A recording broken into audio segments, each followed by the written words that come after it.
વિદ્યાર્થી મિત્રો, ધોરણ 6 વિજ્ઞાન પાઠ 2 આહારના ઘટકો એમાં આપણે હેતુલક્ષી પ્રશ્નના જવાબની ચર્ચા આપણે કરીશું.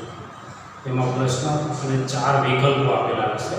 એ 4 વિકલ્પમાંથી સાચો વિકલ્પ શોધીને આપણે નક્કી કરવાનું છે.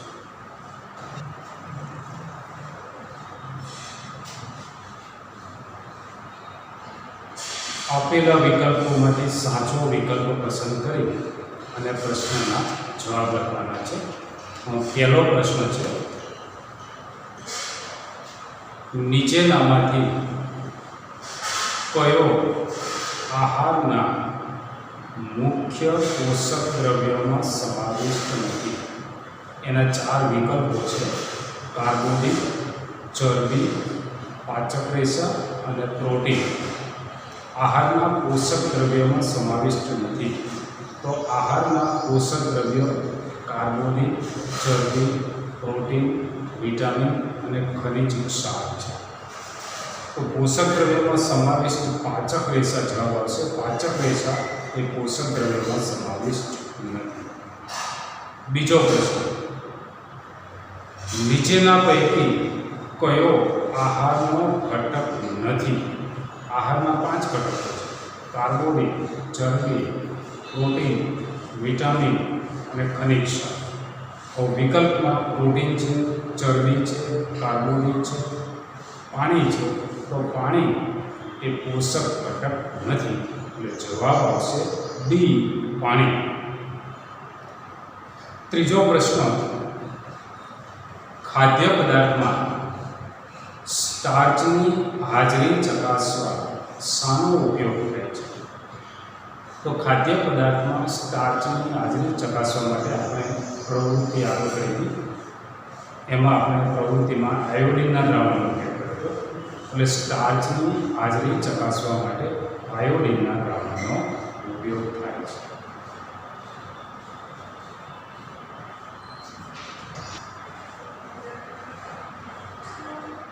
ત્યાર પછી આપણે પ્રશ્નનો જવાબ લઈશું. 3 થી 4 પ્રશ્નો છે.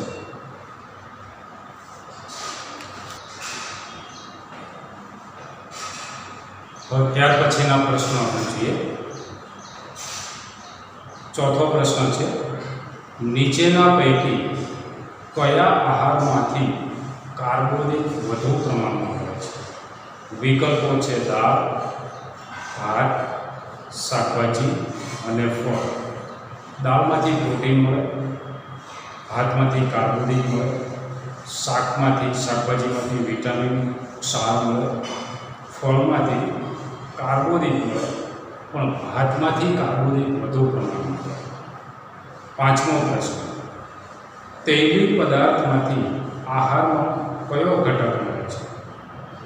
તો જવાબ આવશે ચરબી. તૈલીય પદાર્થમાંથી ચરબી ઘટક મળે છે. 6થો પ્રશ્ન, કોને સંપૂર્ણ આહાર કહેવાય? વિકલ્પો છે: ધાન્ય, કઠોળ, ફળો અને દૂધ. જવાબ આવશે દૂધ.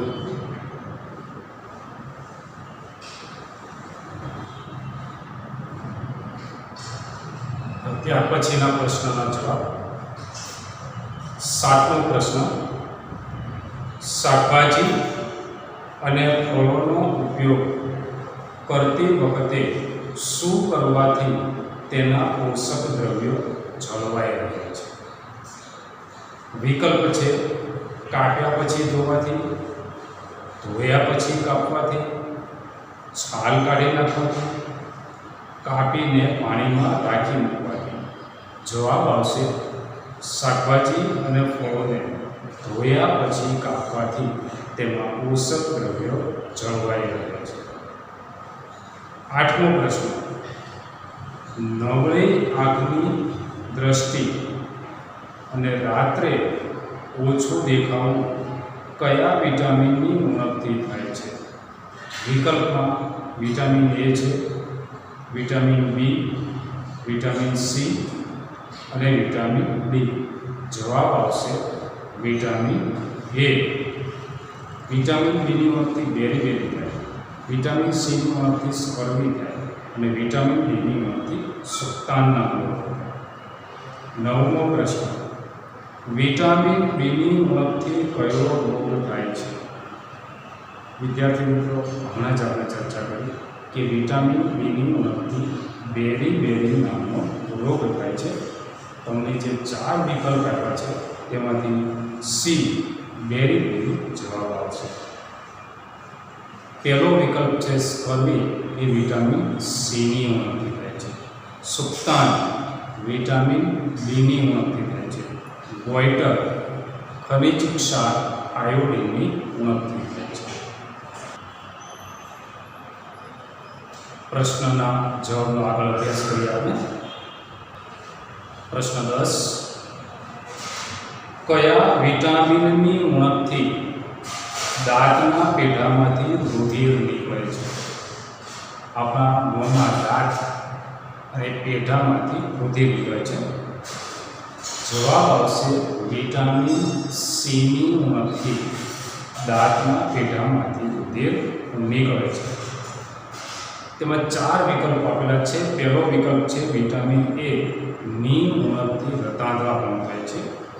વિટામિન બીની ઉણપથી બેરી થાય છે. આપણો જવાબ છે વિટામિન સી સ્કર્વી.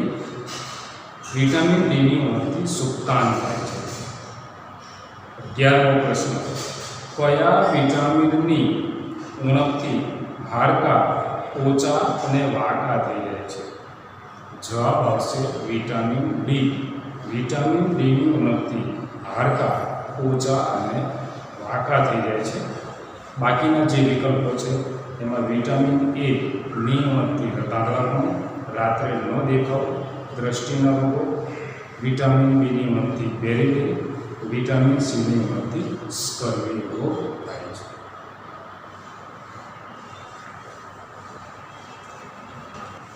ત્યાર પછીના પ્રશ્નના જવાબ. આયોડિનની ઉણપથી થતો રોગ કયો છે? આયોડિનની ઉણપથી ગોઈટર નામનો રોગ થાય છે. હાડકાના બંધારણ માટે કયું ખનિજ ક્ષાર જરૂરી છે? હાડકાના બંધારણ માટે કેલ્શિયમ ખનિજ ક્ષાર જરૂરી છે. સુક્તાન શાને લગતો રોગ છે? સુક્તાન હાડકાને લગતો રોગ છે. એનિમિયા શાની ઉણપથી થતો રોગ છે? એનિમિયા આયર્ન તત્વની ઉણપથી થતો રોગ છે.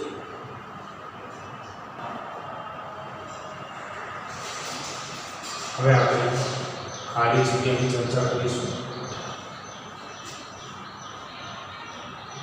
ખાલી જગ્યા પૂરો. પહેલી ખાલી જગ્યા, ઘઉંના લોટ પર આયોડિનના દ્રાવણના 2-3 ટીપા નાખતા તે ખાલી જગ્યા રંગનો બને છે. આયોડિનના દ્રાવણના ઘઉંના લોટ પર આયોડિનના દ્રાવણના 2-3 ટીપા નાખતા તે ભૂરા કાળા રંગનો બને છે. કારણ કે ઘઉંના લોટમાં સ્ટાર્ચ છે. આયોડિન સ્ટાર્ચ સાથે પ્રક્રિયા કરી અને ભૂરો કાળો રંગ આપે છે. આહારમાંથી કાર્બોદિત પદાર્થો આપણને ખાલી જગ્યા અને ખાલી જગ્યા એમ 2 સ્વરૂપે મળે છે. આહારમાંથી કાર્બોદિત પદાર્થો આપણને સ્ટાર્ચ અને શર્કરા એમ 2 સ્વરૂપે મળે છે. પ્રશ્ન, ખાલી જગ્યા. આહારનો ખાલી જગ્યા ઘટક કાર્બોદિતની સરખામણીમાં બમણી કે તેથી વધુ શક્તિ આપે છે. તો આહારનો ચરબી ઘટક કાર્બોદિતની સરખામણીમાં બમણી, ગરમી કે તેથી વધુ શક્તિ આપે છે. ચોથી ખાલી જગ્યા. ખાલી જગ્યા યુક્ત ખોરાકને શરીર વર્ધક ખોરાક પણ કહેવાય છે? જવાબ આવશે પ્રોટીન. પ્રોટીનયુક્ત ખોરાકને શરીર વર્ધક ખોરાક પણ કહેવાય છે. પાંચમી ખાલી જગ્યા. ખાલી જગ્યા શરીરને રોગોથી રક્ષણ આપે છે. વિટામિનો શરીરને રોગોથી રક્ષણ આપે છે. છઠ્ઠી ખાલી જગ્યા. આમળામાં વિટામિન ખાલી જગ્યા હોય છે. જવાબ આવશે વિટામિન સી. સાતમી ખાલી જગ્યા. ચોખા એ ખાલી જગ્યા સમૃદ્ધ ખોરાક છે. જવાબ આવશે કાર્બોદિત.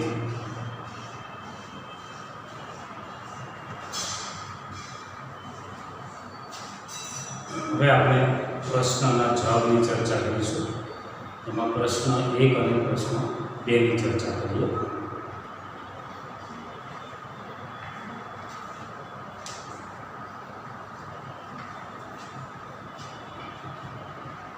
નીચેના પ્રશ્નોના માત્ર ઉત્તર આપો. પહેલો પ્રશ્ન, કઠોળમાંથી આપણને આહારનો કયો ઘટક મળે છે? કઠોળ એટલે મગ, ચણા, વાલ, વટાણા, તુવેર, આ બધા કઠોળ કહેવાય.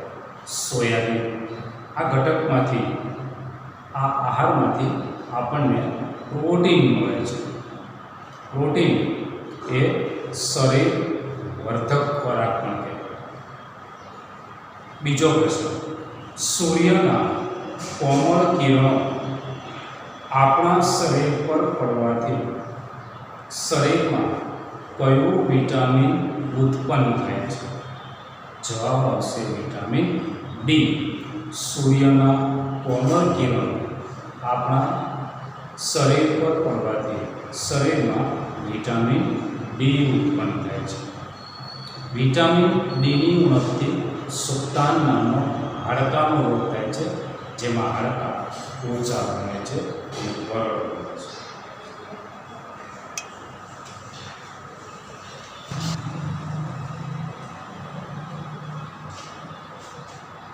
હવે આપણે 3 થી 7 પ્રશ્નોના જવાબની ચર્ચા કરીશું.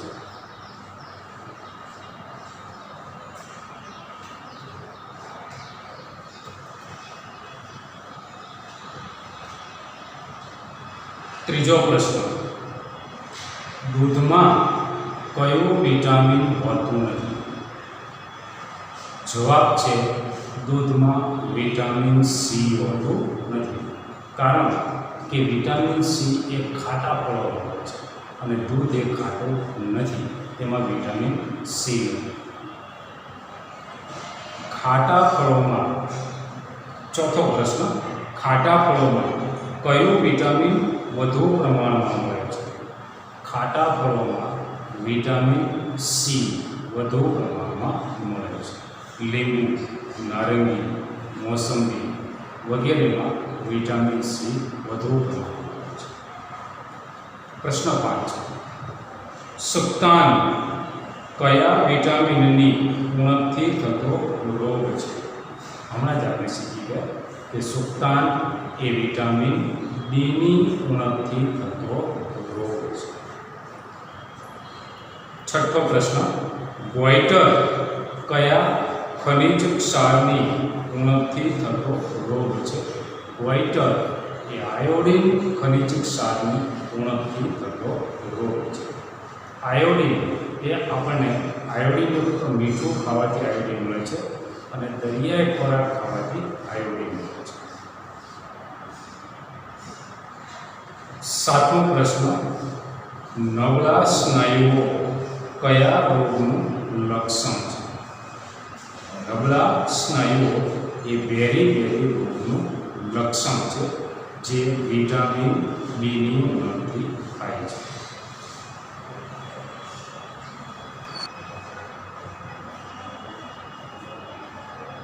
વિદ્યાર્થી મિત્રો, બીજા 2-4 નાના પ્રશ્નોના જવાબની આપણે ચર્ચા કરી. પ્રશ્ન છે, કે કયા પોષક દ્રવ્યયુક્ત ખોરાકને ઉર્જા આપનારો ખોરાક કહેવાય છે? તો કે કાર્બોદિત અને ચરબી જે ખોરાકમાંથી મળે તે ખોરાક ઉર્જા આપનાર ખોરાક કહેવાય છે. આહારના મુખ્ય પોષક ઘટકો કયા? તો આહારના મુખ્ય પોષક ઘટકો કાર્બોદિત, ચરબી, પ્રોટીન, વિટામિન અને ખનિજ ક્ષાર આ આહારના મુખ્ય પોષક ઘટકો છે. ત્યાર પછીનો પ્રશ્ન છે કે કોપર સલ્ફેટના દ્રાવણનો રંગ કેવો છે? બોલ્ડ કરેલું છે કોપર સલ્ફેટ. તો કોપર સલ્ફેટના દ્રાવણનો રંગ વાદળી રંગ છે, ભૂરો રંગ છે. સ્ટાર્ચ આયોડિનના દ્રાવણ સાથે કેવો રંગ આપે છે? તો સ્ટાર્ચ આયોડિનના દ્રાવણ સાથે ભૂરો કાળો રંગ આપે છે.